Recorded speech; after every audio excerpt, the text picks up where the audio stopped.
Hi everyone! We've been in lockdown for 7,000 years. I know things are starting to open back up. We went out to dinner for our anniversary, and that's all we've done since the beginning of time. And we are actually quarantining ourselves right now, and I'll tell you why. But since we've been in lockdown, I've had all these super great ideas. But one of my ideas was having a YouTube channel with my son, and he wanted nothing to do with that. Then I wanted to have a podcast with my significant other, life partner, person. And he said no, he didn't want anything to do with that either. So I decided to start my very own YouTube channel. This is it. You're watching it right here, right now. And it is going to be about travel, because I love travel. And it's my thing, and I haven't gotten to travel since October of last year, which is a very long time for me. In fact, I think this is the longest that I have not traveled, probably since before college. I know we all kind of have a little of the quarantine blues, and mine is definitely due to travel, or the lack thereof.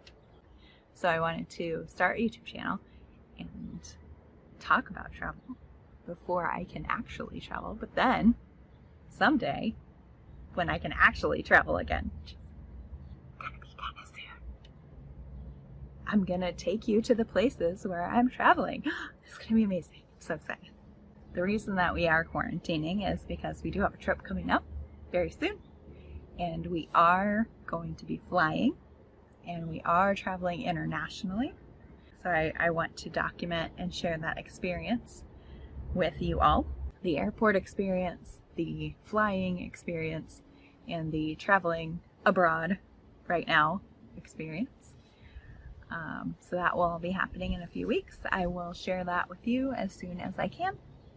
But for now, we're talking about travel. So today, you are going to hear my cringiest travel story. So some of you may have heard this story before, but I don't think I've told it to many people because it is very embarrassing. And I just have to preface this story by saying that I am a really good driver. This story is not going to make me sound like a very good driver, but I really am. I've only gotten like 4 speeding tickets in my life, and I've been in 0 accidents that were my fault. I've been rear-ended several times by other people, but not my fault. So that being said, my cringiest travel story does involve driving. So this was in October of 2018. I was going to host a trip with my old company. And before I did that, I actually went with Ty and JD to Italy. We traveled all over Italy, Venice, Rome, Florence, Naples, and had a great time. We spent a week. And then JD and Ty had to come home because they had to go back to work and back to school. So I actually had 3 days to myself to occupy myself and relax before I had to meet the group in Switzerland. So I found this little Airbnb in Tuscany that was $25 a night. It was a steal. It was cute, it was gorgeous, it was beautiful from the pictures. And so the only bad thing about it is it was not on a train line, and it wasn't on a bus line. So the only way to get there was by car. If you know anything about Italian drivers, they drive like crazy people. The traffic is insanity. You're like 5 lanes across on a 3-lane road with Vespas kind of scooting in and out between the cars. So it's crazy. It's very intimidating just to see it from the road, let alone to be driving in it. So I was a little bit nervous, but I thought, you know what the heck? They drive on the right side of the road. I can get an automatic car. Let's do it. So I made my reservation, and I reserved, like I said, an automatic, and I reserved the smallest car that you can get, a little economy size car. I did not want a big car because I didn't want to deal with having a big car on those tiny narrow streets in Italy. So I went and dropped Ty and JD off at the airport and then made my way up to Florence to pick up my rental car. I had gotten my international driver's permit, I had my driver's license, I had insurance, I had everything that I needed. Get to the counter and give them all that information. They hand me the keys to an Audi. And I was just kind of intimidated right off the bat because, you know, it's a foreign German car, and here it's kind of a luxury car, and I am not a luxury car kind of person, and so that was a little bit intimidating right off the bat. But it's not that big of a deal there to them. It's like driving a Ford. It's right next to Germany, so they have a lot of them there. But for me, it was a little bit intimidating. So they hand me the keys to the Audi, and I go out to the garage to get the car, and it is a station wagon. It was an Audi station wagon, so it was huge. But I was kind of riding high. I was like, you know what, whatever, screw it. It's an automatic, it'll be fine. And so I get on the road, and everything is great. I made my way through traffic just fine. It was fantastic. I'm up in Tuscany, driving through the hills of Tuscany. Had my GPS going, everything was going great, and it's super great. And I was going the speed limit, and in Italy, if you go the speed limit, that is slow. So the Italians will ride your bumper, and they want to get where they're going, so they'll pass you. And to be polite, you can pull off to the side and they'll go past you. So at one point, I'm on my way and I realize that I've missed a turn. So I had like 4 or 5 cars backed up behind me, so I kind of pull off to the side, and I'm kind of sitting here. There's like a guardrail and looking down on a little hill kind of area, and I'm off on the side of the road here. And then over on the left, there's this kind of steep stone wall that is like a cliffside kind of thing. And I needed to make a U-turn to turn around to go back to the turn that I had missed. So I'm off on the side, and I let the traffic go by, and I pull into the U-turn. The Audi doesn't have super great turning radius, so I get about 75% of the way through the turn, and I'm going to need to back up to straighten it out and complete the rest of the turn. So I go to put it in reverse, and the shifter will not move. It is stuck. It will not move no matter what I do. I'm pressing buttons, I'm like shaking it back and forth, I'm pulling with all my might trying to get this shifter to move, and it will not move. It is stuck, and I'm freaking out. Then this nice little old Italian man stopped, and he is trying to help me. He gets out of his car, comes over to my window, and he doesn't speak a word of English. And I only speak like 5 words of Italian. And so we were trying to communicate. It wasn't working out very well. I'm like this, you, like the shifter, he doesn't understand what I'm saying. So he thinks that I'm like stuck and the engine is dead or something. He goes to the front of the car and tries to like start pushing it. And it's in drive, so it's not going to go backwards. And I'm trying to tell him, no, come here. The shifter is not moving. He doesn't understand. He's still like trying to push the car. And at some point, he stops and he's like, okay, come. And I didn't know what he was saying. I thought maybe something miraculous happened and he was like telling me to go forward because he fixed something. I don't know. So I kind of pushed on the gas a little bit, and remember the big stone wall, crunched into the big stone wall and had a pretty nice little bump there. And he goes, fermata. And I'm like, okay, fermata. I don't know. Like, I don't know what he's saying. I'm just repeating him at this point, fermata. And after, I don't know, a while, I remember that fermata means stop. I was already stopped, but I remembered that later, which was great. But still, I'm just like, fermata. I'm just repeating him. I don't know like how long we struggled like that, but it seemed like a very long time.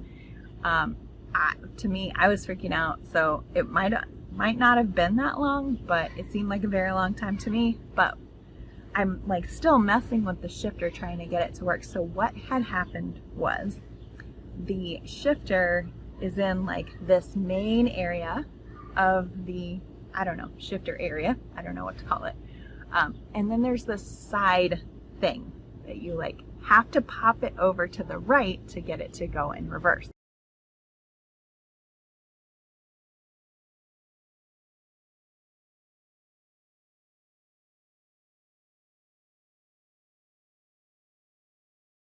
And there is nothing on this shifter that says that. It's probably in the owner's manual, which might have been in the glove box, but I didn't read that before I started driving this car. I don't know.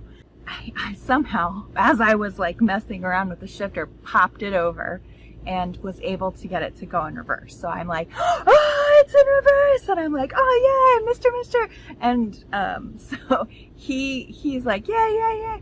And so he like lets traffic go by us, and then I get in reverse and then get it back into drive to continue through the rest of the turn. And I'm just saying to him, grazie mille, grazie mille. That's like all I can remember of Italian at that moment was grazie mille, which is just thank you. So I just keep thanking him a billion times and then get through my turn and get back on the road. Now, I made my turn and made my way, but the whole entire time I'm thinking about that crunch into the wall, and I'm just sick to my stomach. Like the damage that is probably there. I'm sure the bumper is like hanging down, and I don't, maybe the headlight is cracked. I don't know what's happening. I'm just sick to my stomach. I just want to get to my Airbnb and get checked in and assess the damage. So I got there. It was beautiful. It was up in the Tuscan countryside. The hills were amazing, and it was terracotta floors, and it was just everything that you would want in a Tuscan villa. It was amazing. And so I get there, but I'm still sick to my stomach. I get out, walk around, and look at the front bumper, and it was cracked. There was a pretty good crack up basically the whole entire bumper, but it was still hanging on. It wasn't hanging off of the car. It was cracked, and then there was a good bit of paint scratched off kind of on the front and underneath side. So I decided that I should go to this little town that was nearby to find a hardware store so that I could get some sandpaper and some paint and try and fix at least the paint part to make it look better. So I get directions to this little town and go, and as I'm driving there, I am on this road and I'm going a little bit faster than the speed limit. Not that much faster, maybe 10 kilometers over. It wasn't that bad, but you know, it's Italy and they go that fast just normally. I'm driving and I see this flash of light out of the corner of my eye. Don't think anything of it. I'm just like, whatever, I just need to get to this place to find it and get the stuff that I need. So I get to the town and I find Luigi's Hardware, which is right next to Luigi's Laundromat, and also right next to Luigi's Watch Store. So it sounds like Luigi has got a pretty good business going on there. And so I get my sandpaper and my paint and get back in the car, and as I'm driving back to the Airbnb, I'm going through that same area where I had seen the flash of light, and I saw this sign with a little camera on it and some words in Italian, which I like made a mental note to go and look them up as soon as I got back. So I get back to the Airbnb, decide to do what I could do with the paint situation the next day and look up the words. And so it turns out that the area that I had driven through where I saw the flash of light was a speed zone that was being monitored by camera. And the flash of light that I saw was the camera taking a picture of my car. This was October of 2018, and it is now June of 2020, and I have not received any charges on my credit card or anything in the mail or any kind of notification that I've gotten a speeding ticket in Italy. I might be okay, or I might have a warrant for my arrest in Italy for not paying a speeding ticket and not showing up for court dates. I don't know. Maybe they figured out I was a tourist and they just let it go. Who knows? I don't. So that happened. And then I'm just like over everything at this point. So I am in the Airbnb. I've gotten the crap scratched out of this car. I've gotten a speeding ticket, and I just do not want to drive anymore ever, let alone in Italy.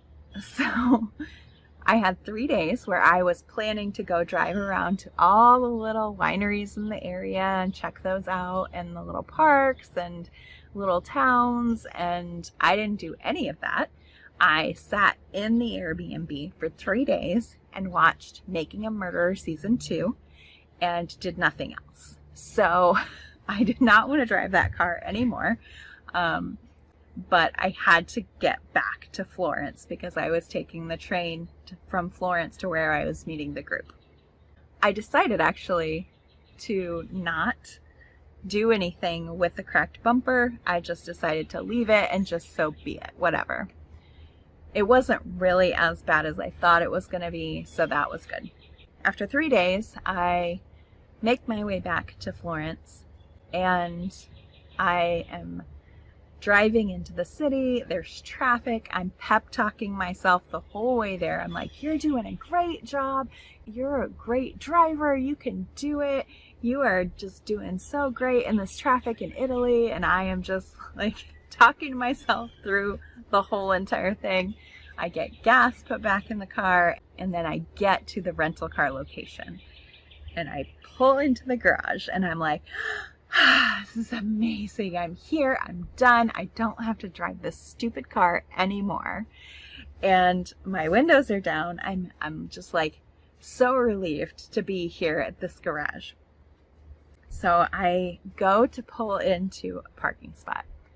And again, the Audi does not have the greatest turning radius. And there is a large SUV in the spot next to me.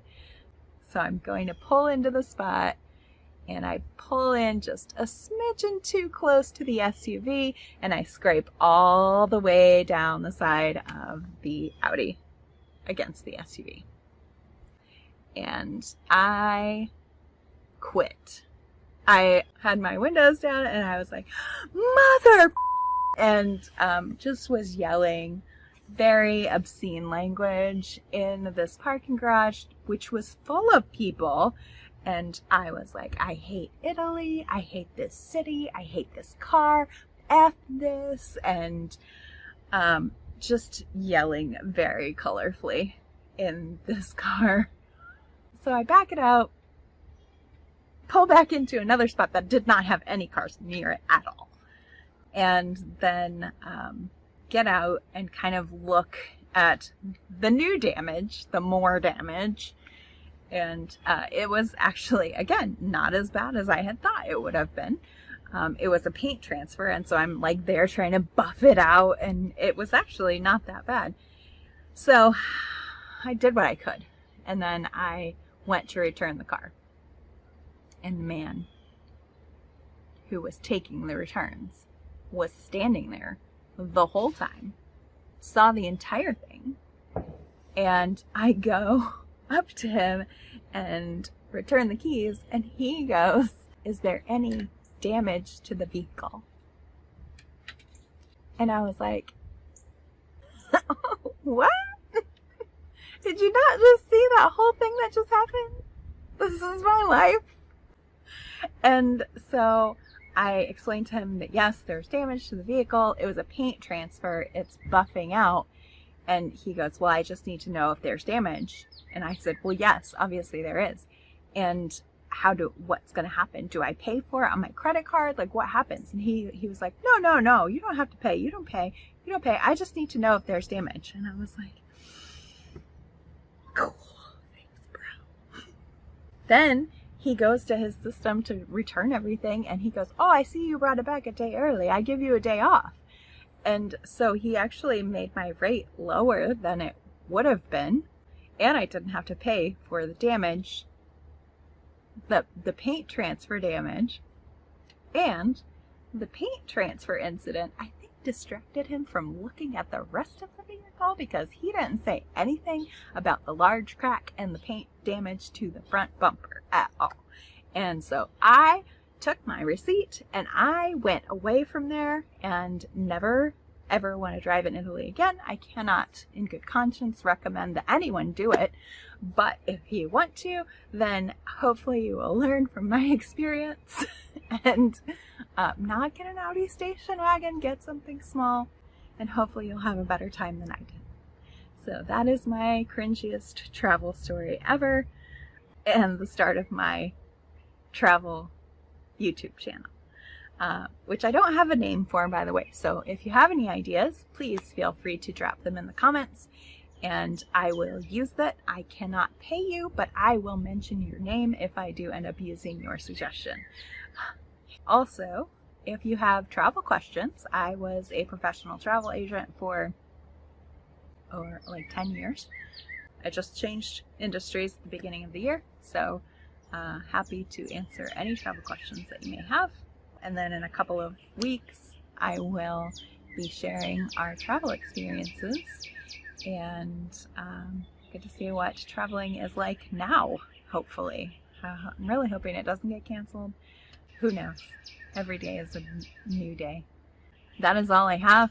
If you have a cool sign-off phrase for me, send it in the comments too. But I will see you somewhere out there one of these days when we get out of lockdown and we're able to travel again. Bye, y'all. Have a great day.